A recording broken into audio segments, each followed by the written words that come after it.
things where we thought, okay, if Obama did that, we'd be screaming bloody murder, but it's okay because now it's our side, and and so no biggie.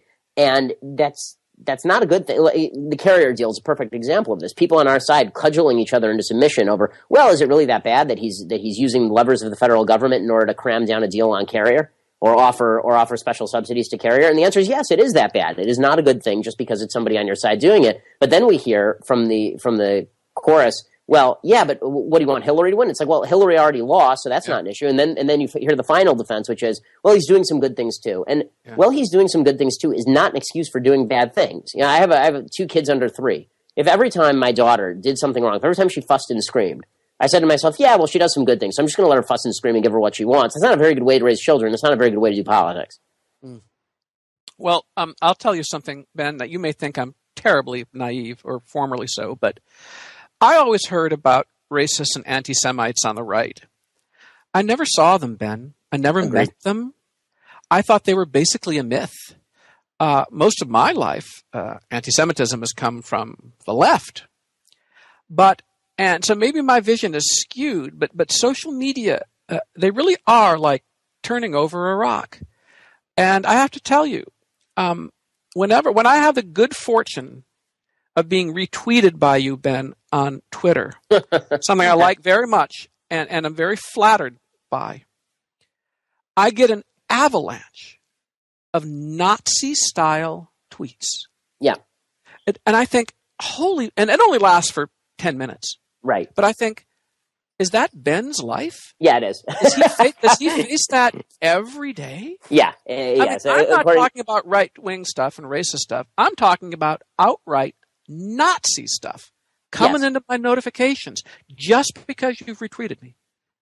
Yeah. No, I mean, that's unfortunately my life now. I had the kind of dishonor of being the guy who left Breitbart and called it out as a Trump propaganda tool and also an Orthodox Jew. And that's not a great combination for the alt-right. So I've been, according to the Anti-Defamation League last year, it's so funny. The left also assumes that anti-Semitism only applies from right to left. So people on the right like me, you know, I was with you. I wrote a whole piece in National Review about this where I said I was totally wrong about this. I thought that this was gone. Right? I'm an Orthodox Jew, and I'd never seen any of this. I've been all over the country speaking everywhere. I've never seen this notion, this kind of alt-right anti-Semitism before. And then it crops up in this election cycle, and it crops up with a vengeance. So the ADL did a report on anti-Semitism against journalists this year, and they found that of all anti-Semitic tweets directed against journalists during the election cycle, I was the personal recipient of 38% of them. So I received. You win. You're the champion. Yeah, I am.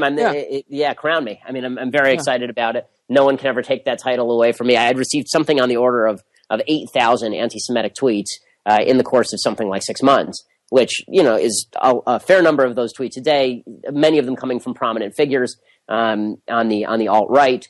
Some of them weren't anti-Semitic, some of them were racist. I got Milo Yiannopoulos, who's now being feted, is somebody who sent me a picture of a black baby on the day that my child was born because I'm obviously a cuck because I didn't back Trump.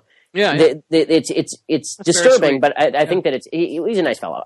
It's disturbing, but I think that it's indicative of the fact that tribalism has retaken our politics, and that's, I think, what we've really kind of been edging around this entire conversation is whether you call it ideological tribalism or whether you call it racial tribalism. Tribalism has now infested politics to the point where truth no longer matters. And so as long as somebody's part of your tribe and you define Trump as part of your tribe, or you define his policies as part of your tribal policy, that means that you have to defend everything the tribe does. You're always at war. Tribes are always at war. And so what you end up with is the left, which trafficked in tribal politics for decades. With Barack Obama, who exacerbated these divisions by basically saying, yes, blacks are constantly under threat from white folks. Hispanics are constantly under threat from right-wing folks. Gays and lesbians are constantly under threat from religious folks. We're all part of a tribe. This intersectionality notion, this drove the right not to say intersectionality is bad. We should oppose it. It drove the right, as always. It's the most reactionary time I've ever seen in American politics by a long shot.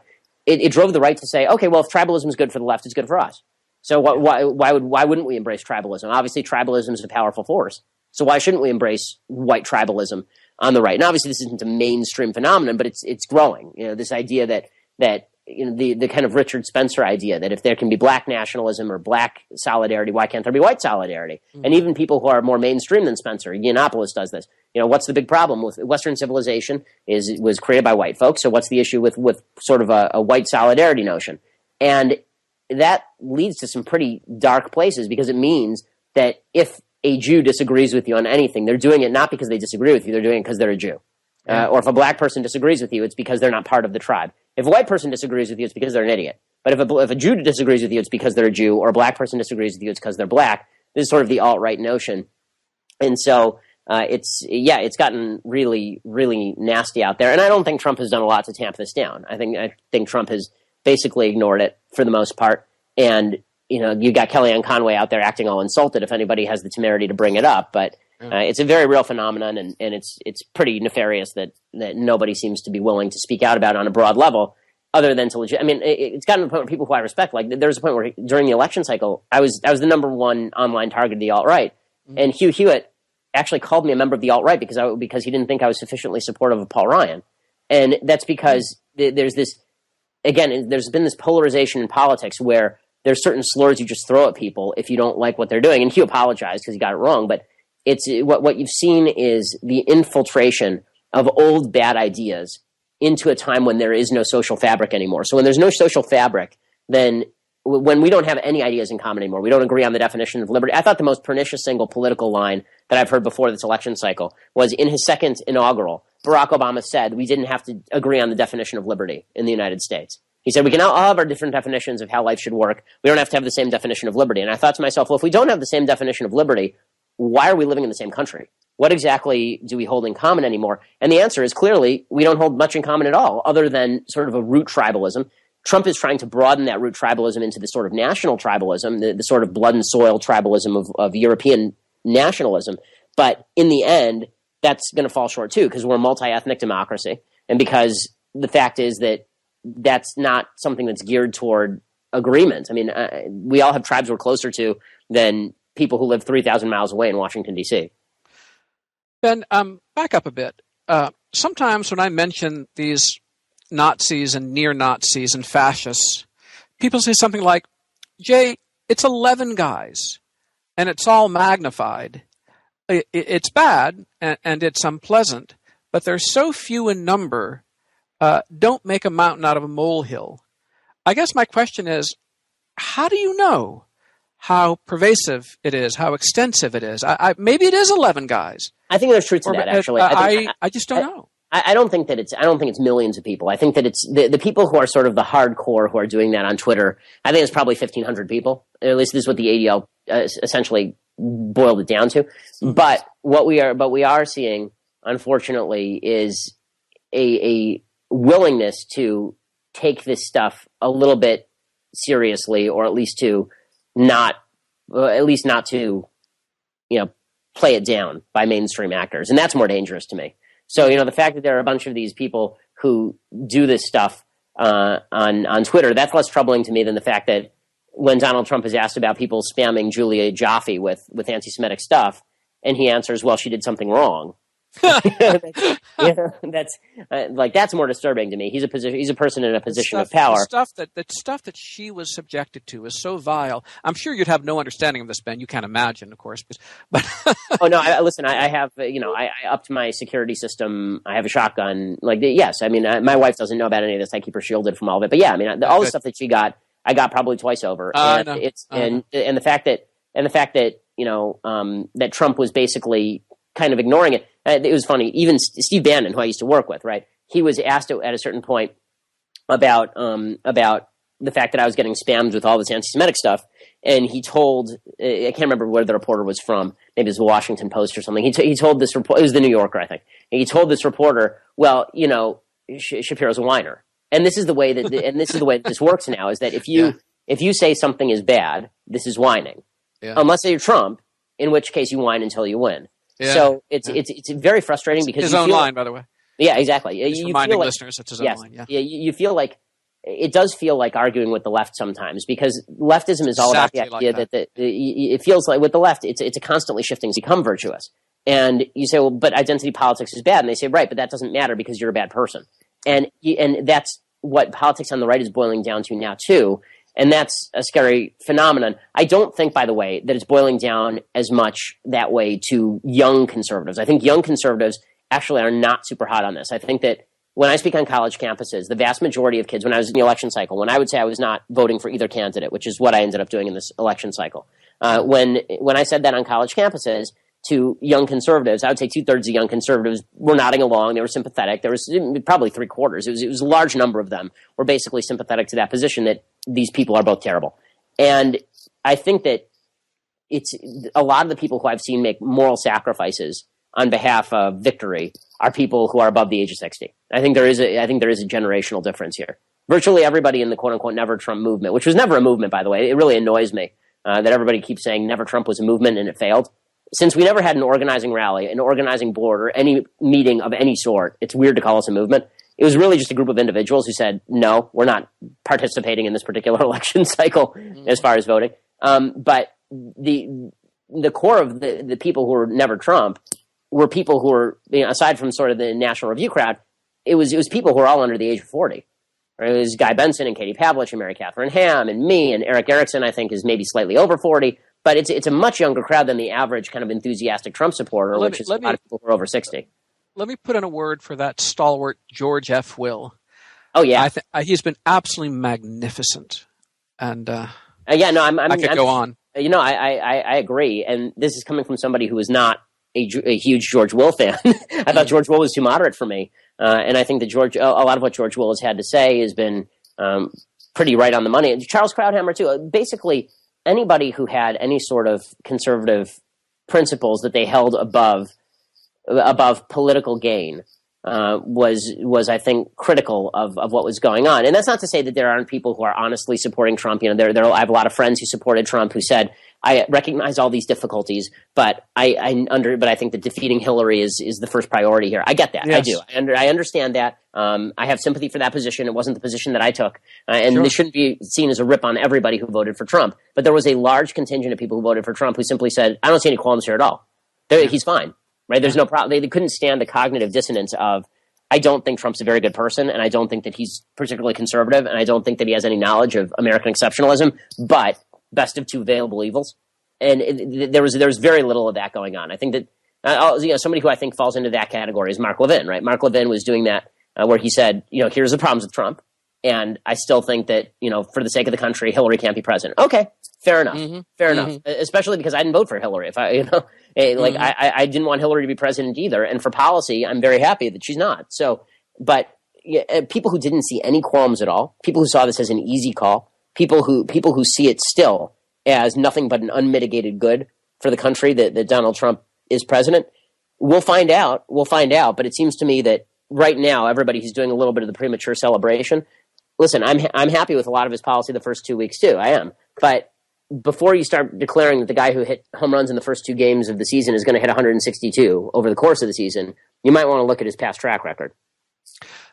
Ben, you mentioned Steve Bannon earlier. You worked with him. I believe he called his publication the platform for the alt-right. And I wonder what we're to make of him. Is he a believer in liberal democracy and the Constitution and motherhood and apple pie and Betsy Ross and all that good stuff? No. So my take on Steve is a pretty basic one. I think that Steve believes two things: in his own personal empowerment, and he believes in this sort of clash of civilizations rhetoric. So these are his two things. He's sort of a European far right guy. So Steve believes in a sort of blood and soil nationalism that's connected to Western civilization, which is why he's a little bit warm to the alt-right. More than a little bit, I would say, but he's not a member of the alt-right. He's just somebody who's willing to fellow travel with them. Working with him, the words Constitution, Declaration, Liberty, these are words that were never spoken of. Everything is in terms of battle and war with Steve. So he's very conflict oriented, and that's true personally as well as politically. And so he sees himself as sort of this great war leader. And he is, as I've said before, I think he's a rather awful human being, but that has no bearing on sort of his policy. His policies, if everybody is looking for a plan in the Trump administration, I don't think you start with Bannon. I think Bannon's plan is basically to maximize power around himself, which is why he thinks he's going to build this populist coalition that's going to go from victory to victory for the next 50 years, which he said, right? This is why he's pushing $1 trillion infrastructure plans, and this is why he's pushing for trade barriers and all this kind of stuff. Meanwhile, he sees himself as the vanguard of Western civilization, against the barbarian hordes, in this case, the forces of radical Islam. Now, there's a core of truth to some of that, right? I mean, when it comes to the idea that the Western civilization is fighting off radical Islam, that, of course, is true. The problem is that Bannon refuses to see any sort of complexity in the universe whatsoever. So he has said before that he thinks that Vladimir Putin is a stalwart ally, essentially, in this battle. And he admires strength. Like a lot of people in the Trump camp, he admires strength over ideas and over principles. So there's a certain part of him that kind of thrills to Putin. And that's true of Trump, too. Is any of that, does that mean that Trump is going to be, some awful dictatorial authoritarian figure? No, it doesn't mean any of that. But it does mean that anybody who's looking to Bannon as some sort of founding father, limited government, individual liberty conservative, that's not what's going on here. He would say that's not what's going on here. And he is obviously reveling in the image that he's built for himself as this Darth Vader type figure. Every time there's a piece about how evil Steve Bannon is, Steve smiles. He loves that kind of stuff. Yeah. A couple more, Ben, before we wrap up. One having to do with journalism. I have this quip. First of all, I don't like this formula. There are two kinds of people. Sometimes I say there are two kinds of people. People who say there are two kinds of people and people who don't. But I have noticed, I think, two big types of journalists. There are journalists who cover the president, Congress, the Supreme Court, the UN, public affairs. And then journalists who talk about other journalists. And more, I've wanted to be in the first camp rather than the second. I guess we could spend all our time saying, look at this stupid thing in Salon. Look at this dumb thing this person said in the 1:13 p.m. segment on MSNBC. Isn't that silly? Ha ha ha. We could do that for 4 years, 8 years, as long as necessary, and probably stay on the happy side of the right. But there comes a time, and we could say but Obama and but Hillary forever. But there may come a time when you say, Trump is president. What do we think of that? Right. How about public affairs? And I believe this is an issue in journalism. What are we going to cover? Because so much of what is important in journalism is not accuracy and inaccuracy. Those things are important, but what you address and what you ignore. Yeah, great. I mean, point of focus is obviously a major issue. And as you say, I think a lot of traffic exists for the right in the look what MSNBC just did, look what CNN just did, part of the internet. And I'm not going to deny that exists. And I practically made my living on that. I'm guilty as sin, but I'm sort of conscious of it. And look, I think that it's still good to police the other side. But as far as sort of the more urgent battle, yes, I mean I agree that looking at what the president is doing, looking at what Congress is doing is significantly more important. Now, one of the problems that we have is that. Is the formulation that Selena Zito came up with, the idea that you're supposed to take Trump seriously but not literally, because that allows so much wiggle room that basically you end up in the same space anyway. So if you cover Trump's tweets, are you covering the media or are you covering what Trump is doing? Or are you covering is covering what he's saying different than what he's covering what he's doing? Presidential pronouncements are very, very important. Very important. Well, I tend to agree with that, but the minute that you say that, you say, well, he's just tweeting. And so you end up in this weird space where, okay, what's more important, the fact that he said what he said on Russia or the fact that Nikki Haley was ripping Russia at the UN. Now, I think the fact that what he said on Russia is much more important. What people seem to ignore about the president of the United States. The ambassador to the UN isn't worth squat. And I say this as a great lover of Jeane Kirkpatrick and Vernon Walters and John Bolton and many, many others. The president's the big kahuna, for heaven's sakes. I agree. And I think that there's a bigger problem, too, which is that people on our side, we sold ourselves a myth. And the myth was that we were going to elect Donald Trump and we were going to get Mike Pence. Right, we were going to elect Donald Trump, and what we were going to get is a bunch of policy that was formulated by the greatest minds at Heritage Foundation. Now, maybe that ends up being the case, right? Maybe suddenly it's still too early to say. I have my significant doubts that is the case, but maybe that's the case. But that ignores a whole side of the presidency, and that is this: the president's job is also to help craft. And I keep coming back to this phrase because I think that this is what is dying in America and has been dying for a while. It's the president's job to help strengthen the social fabric, not weaken it. Barack Obama radically weakened the social fabric. Donald Trump is weakening the social fabric. And he's doing it with the cheering of the right in his ears because the right is so interested in getting revenge on the left. I honestly, we talked about, and I have attained politics a little bit earlier. For a long time, I never understood when I'd read history books. What is it? People would say somebody's a reactionary politician.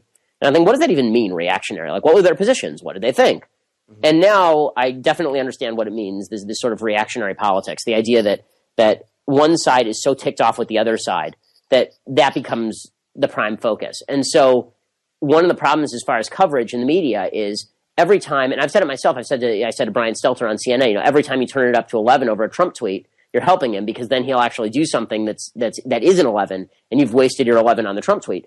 The problem is Trump's always turning it up to 11, so I'm not sure what the media are really supposed to do there. I have some sympathy for the media, even though I think that I think they're radically overblowing some of the stuff, like the Muslim ban that he's doing.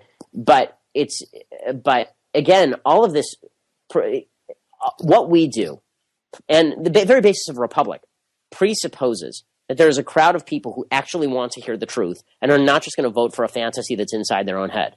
Mm-hmm. And if the problem is as serious as you and I are considering that it may be or maybe moving toward, then this is why people, I think, like you and I, are having a tough time sleeping at night. What's the future of a republic in a time when no one seems to care about truth? They just care about who's telling them what they want to hear. When no one does that. And it's one thing when and is your team winning or losing? You're right, on a team. Exactly. Yeah.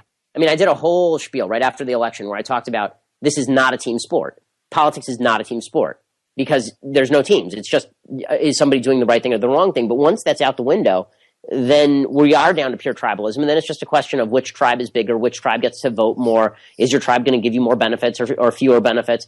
And that is the dissolution of the American experiment. Because at that point, the whole idea for the founders was that social fabric existed in the absence of government. That social fabric existed in the absence of politics. Social fabric was the stuff you did in your community, as de Tocqueville talks about, in your church, what you do with your family. And if it exists in government, it exists in local government. And now, because the federal government has become so powerful over the course of 100 years, and because it's become so palatable in politics to polarize along tribal lines in order to gain control of that giant government machine, the social fabric is basically dead. Why would I want to be in the same country as somebody who wants to control me? I have to tell you, I loved being a partisan for all those years. In fact, I wrote an essay once describing my partisanship whose title was A Hopeless R, standing for Republican. I loved being on a side. I loved rooting for my side, cheering them on. And to me, it was very clear cut. I believe rightly so, frankly. And I haven't been a member of party since May. And I must say, I don't really like it. I don't like being home. I really liked being on a team, Ben. It's really, really uncomfortable. It's because, as I say, you spend your entire life. Listen, I've been doing this since I was 16 years old. I've had a syndicated column since I was 17. So I'm now 33. So I've been doing this for 16 years. Mm-hmm. And that entire time, when you feel like you're part of a team and you feel like that team is, you can share the joys of winning. You can share the tragedy of loss. It's fun to be part of a team. When you look around and you realize that in the end, there really are no teams, or that if there's a team, you may not be on it. That's a disturbing thing, because now you realize that you may be in the middle of a remnant politics as opposed to in the middle of a politics that is on the verge of victory. And it's especially difficult when everyone who was formerly on, your quote unquote side is overjoyed about it. I think that's yes. The hardest part is actually is the part where, you're looking around and you're going, okay, look, I'm happy with a lot of this policy too. I'm overjoyed Hillary Clinton isn't president. I'm more happy that Republicans retain control of Congress than that Trump is president. I'm like a lot of good things are happening politically for conservative policy. But at the same time, I'm really disquieted by all the things that are going on where we just decided truth doesn't matter, where we decided morality in politics doesn't matter. And meanwhile, everybody on your side is going, what? I didn't say that. Of course truth matters. And also, Trump had the biggest inauguration crowd.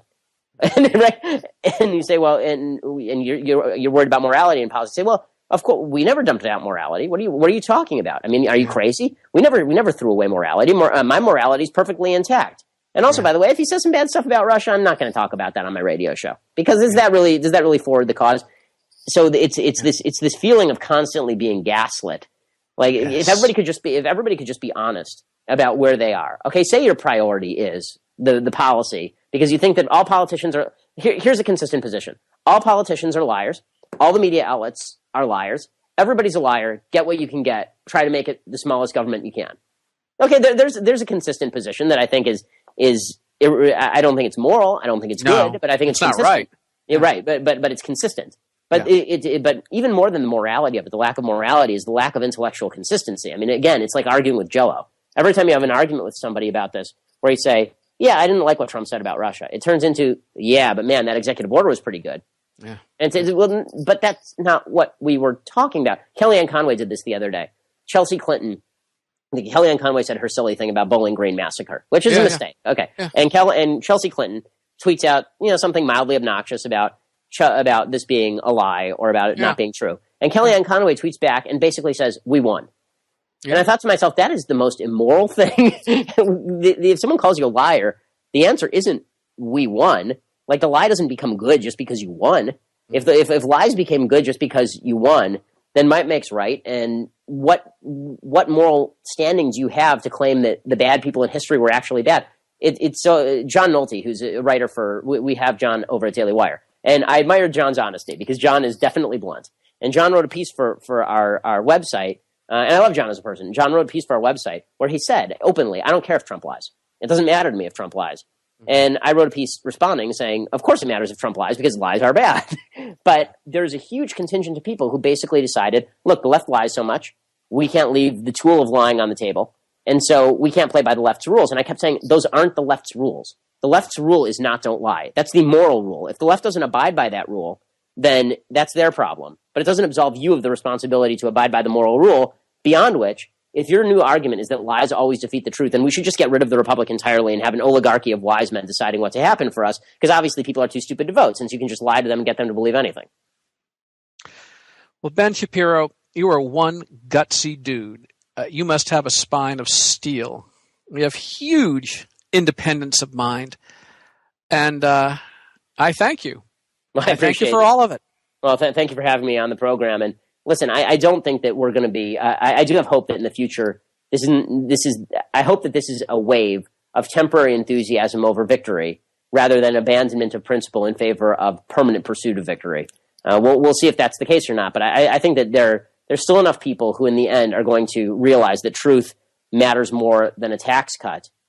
If you have to prioritize, hopefully you get truth and the tax cut.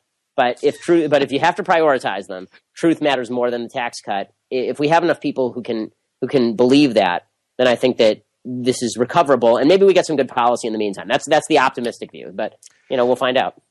Ben, if you want to found the Truth and Tax Cuts Party, I'm going to sign right up. Man, I thought we had that one, and then it just right out the window. So I appreciate it. Thanks, Jay. He is Ben Shapiro. I am Jay Nordlinger with Q&A. Thank you. Till next time.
Ricochet.